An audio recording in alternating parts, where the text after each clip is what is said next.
১৯৮০ সালের এক বৃষ্টি ভেজা রাত, দোকানপাট বন্ধ, মানুষ নেই রাস্তায়। এমন সময় বরিশুর এলাকার একটি টিনশেড ঘরে চলছে হইচই, গান বাজনা আর মদের আসর। ৮-১০ জন যুবক নেশায় বুঁদ হয়ে মাতামাতি করছে। রাত বাড়তে থাকে, কিন্তু আনন্দের সেই আসর শেষ হওয়ার বদলে আরও মাতাল হয়ে ওঠে।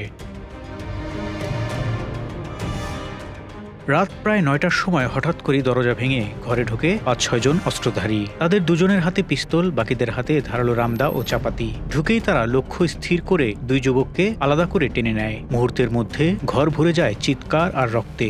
ধারালো অস্ত্রের আঘাতে ছিন্ন ভিন্ন করে ফেলা হয় তাদের শরীর। তারপর বুকের কাছে ঠেকিয়ে গুলি চালানো হয়। কয়েক মিনিটের মধ্যেই নিথর পড়ে থাকে দুটো দেহ।